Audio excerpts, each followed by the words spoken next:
I'm Irene, 27 years old, and if there's one thing I've learned about being the middle child, it's how to disappear without anyone noticing. My sister Sarah was the prodigy. Straight A's, Ivy League, her name printed in every family Christmas card. My brother Chris, the golden boy who could trip over opportunity and somehow land on success. And then there was me, the quiet one, the one who worked hard, but not enough to be worth celebrating. I used to think maybe that was just my role. Every family needed someone in the background, right? But the older I got, the harder it was to pretend it didn't hurt. When Sarah got her Ivy League acceptance, my parents threw her a party. So big, the neighbors complained about parking. Balloons, champagne, speeches. "We're so proud of you, honey." I still remember Mom's voice trembling as she made a toast. I was 16 at the time, sitting at the end of the table, clapping like a polite guest at someone else's event. When it was my turn years later, state college, nothing fancy, I told them over dinner. Dad nodded, smiled faintly, and said, "That's great, Irene." No party, not even a takeout pizza to mark the day. I tried not to mind, but the silence after my announcement was deafening. I kept telling myself it wasn't about the money or the parties. It was about love, but the money had a way of proving the love's direction. Sarah's wedding? $200,000. They rented a vineyard, custom gown, even flew in relatives from across the country. I can still hear Mom bragging, "My daughter's wedding will be unforgettable." Chris's grad school tuition? Covered in full. His rent? Paid until he got on his feet. When I started my own business, I asked for a little help, a few tools, equipment, just enough to get started. They gave me $7,000. Don't get me wrong, it's not nothing. But compared to hundreds of thousands, it's like tossing someone a life jacket after you've already built ships for the others. They said it was fair. Fair. That word felt like a knife dressed as kindness. The worst part wasn't even the imbalance, it was the conversations. Every family dinner turned into a highlight reel of Sarah and Chris's accomplishments. Sarah's heading to Europe again. Chris just bought his second car. And there I'd be, eating in silence, nodding along like some polite stranger who stumbled into the wrong dining room. Tonight was no different, until I couldn't keep quiet anymore.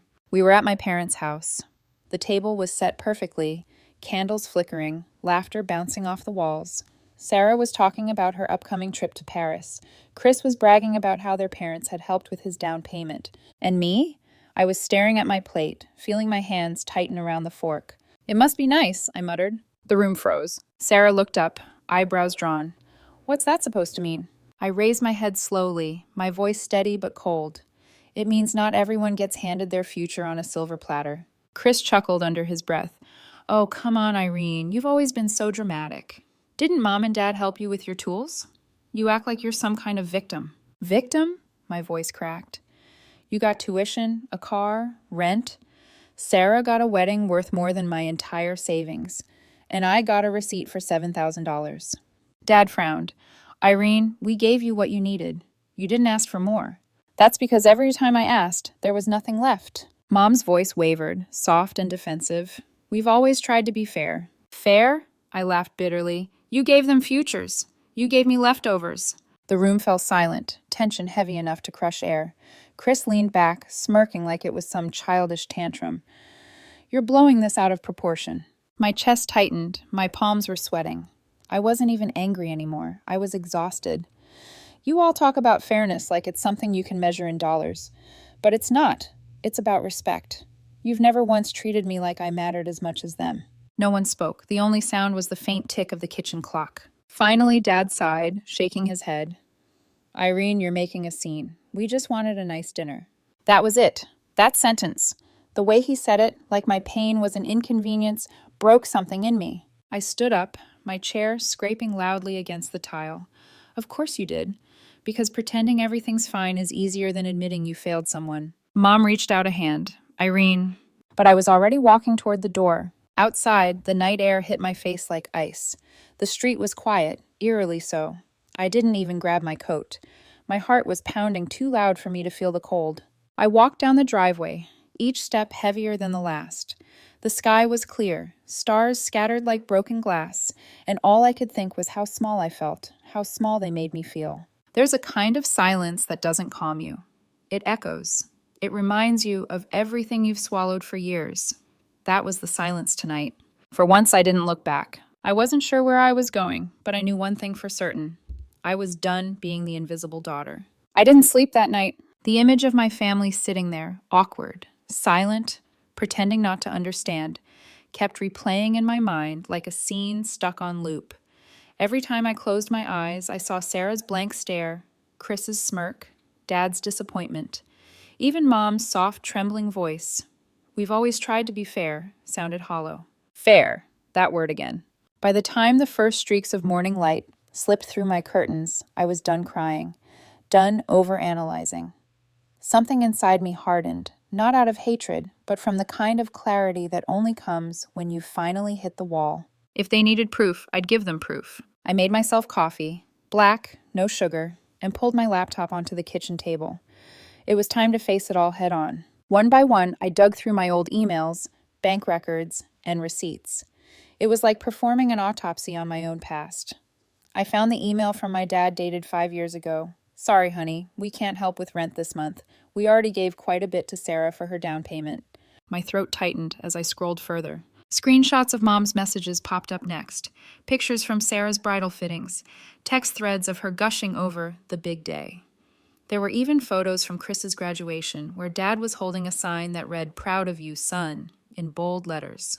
There was no photo of me at mine. Each file I opened made me feel like I was peeling away another layer of denial. I started a spreadsheet. It was simple at first, names in one column, dollar amounts in another.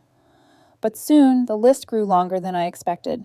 Sarah, college tuition, $180,000, wedding, $200,000, house down payment, $60,000, Chris, graduate degree, $95,000, rent support, $18,000, wedding gift, $30,000, Irene, tools, $7,000. I stared at the numbers for a long time, my stomach churning. It wasn't just about the money. It was the story the numbers told, of who was prioritized, who was celebrated, and who was simply handled. I saved the file and closed my laptop, resting my forehead on my arms. The silence in my apartment felt heavier than the chaos at that dinner table. My phone buzzed. "Mom. Irene, sweetheart, we didn't mean for things to get heated last night. We love you. Can we talk?" I stared at the screen, my fingers hovering over the keyboard, but I didn't reply. What was there left to say? They didn't want to talk. They wanted to smooth things over, to erase what happened. And I wasn't ready to be erased again. Instead, I opened my closet and pulled out an old shoebox I hadn't touched in years. Inside were little pieces of my forgotten milestones, photos, certificates, old report cards, even a flyer from my first art exhibition. Mom had attended for 15 minutes that day before leaving to pick up Sarah from the airport. As I sifted through the box, my hands trembled. Each paper, each memory, whispered the same message: you were never enough. But the thing is, I was. I just never had the chance to show them. I looked at the clock. It was past noon, sunlight slanting through the blinds, dust floating like ghosts in the air. My coffee had gone cold, but I didn't care. This wasn't about revenge. It wasn't even about money anymore. It was about visibility, about standing up and saying, "I was here. You can't keep pretending I wasn't." I reopened the spreadsheet, added charts, side notes, even scanned the receipts to back it up. By the time I was done, I had a small folder filled with evidence. Years of being the forgotten one now had a paper trail. I leaned back in my chair, exhausted but oddly calm. Outside, the sky had turned a soft orange. Evening again. Another day gone, but this one felt different. Purposeful. I knew exactly what I was going to do next. Next week was Ethan's birthday, the first family gathering since the blow-up. They'd all be there. Perfect timing. I'd bring the folder, not to attack, not to embarrass, but to show them, to make them see. For once in my life, they were going to hear me. I picked up my phone and typed a short message to Mom. "I'll come to Ethan's birthday dinner." 3 dots appeared, then vanished. Finally, she replied, "That means a lot, sweetie. I think we all need a calm talk." A calm talk, right. I set the phone down, exhaling through my nose. They still didn't get it. They thought this was about feelings, when really it was about facts. About years of imbalance hidden under the word family. I got up, stretched, and looked at myself in the mirror by the doorway. My eyes were swollen from crying earlier, but there was something new there, determination. For years, I had begged them to listen. Now, they would have no choice. Next week, I wasn't walking into a family dinner. I was walking into reckoning. The night of Ethan's birthday came faster than I expected. I stood in front of my closet, staring at rows of clothes that suddenly all felt wrong. Too formal, too casual, too apologetic. Eventually, I picked something neutral. Dark jeans, a white blouse. Simple, steady, calm. I wasn't going there to start a war. I was going there to finish one that had been brewing for years. The folder sat on my table, neatly organized, labeled, impossible to ignore. I'd printed everything. The receipts, the bank transfers, even screenshots of emails and messages. I slipped it into my tote bag, zipped it up, and told myself, tonight, they're going to see you. The drive to my parents' house felt longer than usual. My hands tightened on the steering wheel the closer I got. Their street still looked the same. Neat hedges, porch light glowing warmly, a house that looked perfect from the outside. But I knew better now. When I stepped inside, Mom was already at the door, wearing her usual too bright smile. Irene, I'm so glad you came. She reached out for a hug, and for a moment I almost gave in. Almost. But the image of that dinner, Dad's disappointment, Chris's smirk, flashed in my head, and I froze. I forced a polite smile. Hey, Mom. The air inside smelled like roasted chicken and cinnamon. Familiar. Too familiar. Dad was in the backyard, grilling. Just like always. Sarah sat on the couch, scrolling through her phone, and Chris was laughing with Ethan near the dining table. For a second, I wondered if they even remembered what had happened the last time we'd all been here. Maybe for them, it was already another family argument filed under Irene being sensitive. Happy birthday, Ethan, I said as I handed him a small gift bag. He smiled, hesitant. Thanks, Mel. The way he said my name, gentle, cautious, told me he knew this night wouldn't be like the others. Dinner started quietly enough. Small talk filled the air, the kind that sounds like conversation but says nothing real. Mom asked about my work. Sarah mentioned her new kitchen remodel, and Chris cracked jokes that everyone pretended to laugh at. I sat there nodding, chewing slowly, the folder heavy beside my chair. My heart beat louder with every passing minute. Then came dessert. Ethan's cake, candles flickering, everyone singing. It should have been a soft, happy moment, but my chest felt tight. My fingers brushed against the edge of the folder. When the laughter died down, I cleared my throat. Before we finish, I said, my voice calm but deliberate, there's something I need to talk about. Mom looked up, still smiling faintly. Can it wait until later, sweetheart? Let's enjoy the evening first. No, I said softly, but firmly. It can't. The room went still. Even the candlelight seemed to hold its breath. I pulled out the folder and set it on the table. The sound of the zipper cutting through the silence was louder than I expected. What's that? Sarah asked, half curious, half defensive. Evidence, I said simply, of how things have always been. I opened the folder and slid a sheet toward each of them. These are copies of what you've given to each of us over the years. Tuition, wedding funds, house payments, even rent support. Chris frowned. You kept track of all that? I didn't. You did, I replied, meeting his eyes. Emails, bank transfers, messages, everything. I just compiled it. Mom's hands shook as she unfolded the paper. Dad leaned back, face hardening. Irene, he began, warning in his tone. I ignored him and clicked my laptop open, connecting it to the TV screen. The spreadsheet appeared, clean and color-coded. Let's start with education. I pointed to the chart. Sarah, full Ivy League tuition covered. Chris, graduate degree covered. Ethan, student loans paid off. I paused, then looked at them. Me, nothing. A murmur of discomfort rippled around the table. Then weddings, I continued. Sarah, $200,000. Chris, $30,000 gift. Me, nothing. Sarah exhaled sharply. Irene, why are you doing this? It's Ethan's birthday. This isn't about tonight. It's about every night before it. My voice trembled slightly, but I didn't stop. I'm not here to ruin anything. I just need you to finally see what I've been trying to say for years. Dad rubbed his temples. We helped you when you needed it, Irene. You asked for tools, and we gave you $7,000. I turned toward him. $7,000. That's what you think a lifetime of equality costs? Chris muttered. You're making a big deal out of nothing. I faced him fully. Easy for you to say when you've always been on the winning side. Silence, only the sound of the clock ticking in the kitchen. I'm not angry about the money, I said quietly. I'm angry about what it represents. Every choice you made told me I mattered less, that my dreams didn't deserve the same attention or investment. Mom's eyes glistened. That's not true. We love you, sweetheart. Then why did it never feel that way? For a moment, no one moved. Finally, Sarah spoke, her voice small. I didn't realize it was this bad. Chris looked away, fidgeting with his fork. Dad exhaled slowly, his expression unreadable. Maybe we didn't think about it that way, he admitted. But we never meant to hurt you. I felt tears threaten to rise, but pushed them back. Intentions don't erase outcomes, Dad. The weight of the moment hung heavy between us. Even Ethan, who had been silent the whole time, finally said quietly, She's right. Everyone turned to look at him. I didn't notice either, he said, eyes downcast. But when you look at those numbers, yeah, it's not fair. The honesty in his voice broke the last thread, holding my composure together. My eyes burned, but I smiled faintly through it.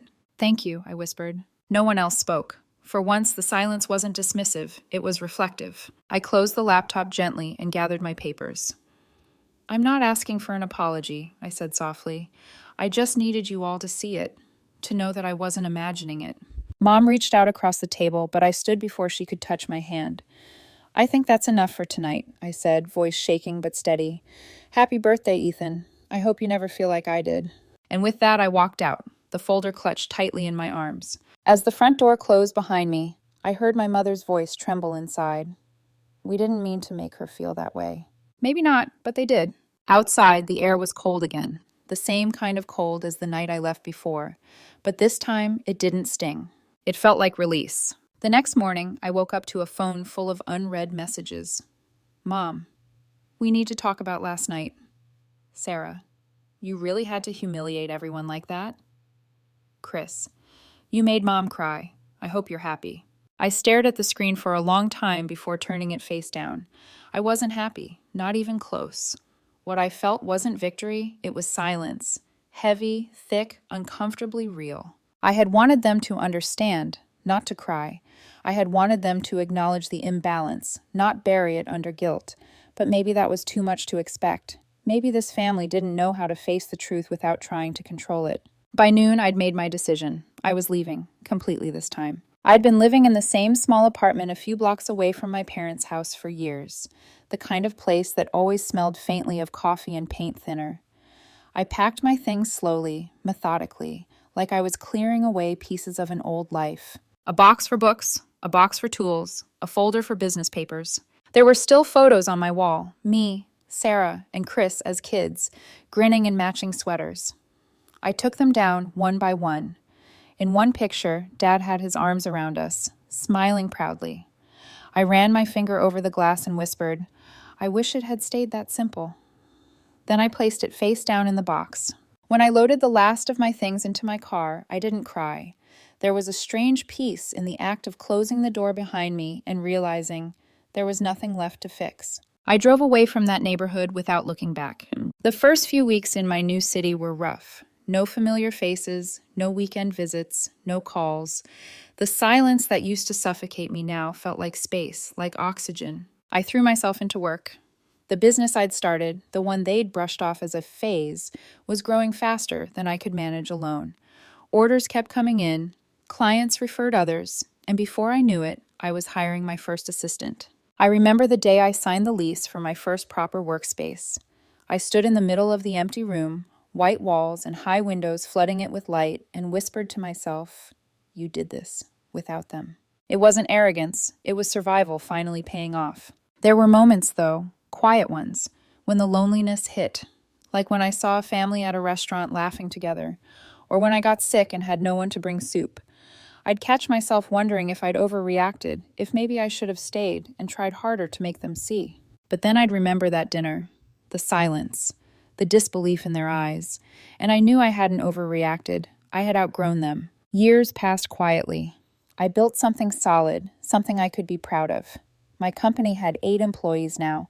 I had savings, plans, freedom. And then, one late afternoon, as I was reviewing client invoices, my phone lit up. Mom! I hadn't heard her voice in almost 3 years. For a long moment, I just stared at the screen, my thumb hovering over decline. but something inside me whispered, "Answer it." I picked up. "Irene?" Her voice cracked, softer than I remembered. "Hi, Mom." There was a pause, then a shaky breath. "We need to meet, please." The word please wasn't one she used often. There was no guilt-tripping, no tone of superiority, just exhaustion. "What's going on?" I asked cautiously. It's your father and me. We need to talk to you in person." Her voice trembled in a way that made my chest tighten, not with anger this time, but unease. "All right," I said finally. "Where?" She named a small cafe near their neighborhood, the same one she used to take me to when I was a kid after school, back when everything between us was simpler. When I hung up, I sat there for a long time, staring at my reflection in the dark laptop screen. I didn't know what I was walking into, but I knew it wasn't going to be a normal reunion. As I locked up the office, I thought about how strange life was. The girl who once begged her family to notice her now had the power to choose whether or not to meet them. And I would meet them. Not because I missed them, but because I wanted to look them in the eyes and see if they'd finally learned what fairness truly meant. Tomorrow I'd find out. The cafe looked exactly the same as it did years ago. Tiny round tables, a soft hum of quiet chatter, the smell of coffee beans roasting somewhere behind the counter. But when I walked in, the sight of my parents sitting by the window almost made me stop in my tracks. They looked smaller. Dad, once so sure and commanding, sat slouched forward, his hands clasped together like he was holding onto something invisible. Mom's hair had thinned, her eyes ringed with dark circles that spoke of too many sleepless nights. When they saw me, Mom stood up instantly, a faint, hopeful smile flickering across her face. "Irene," she said softly, as if saying my name might break me. "Mom, Dad." I slid into the seat across from them. For a moment, none of us spoke. The silence between us wasn't angry anymore. It was something heavier, something that came after anger. Mom fidgeted with her coffee cup. "Thank you for coming," she said.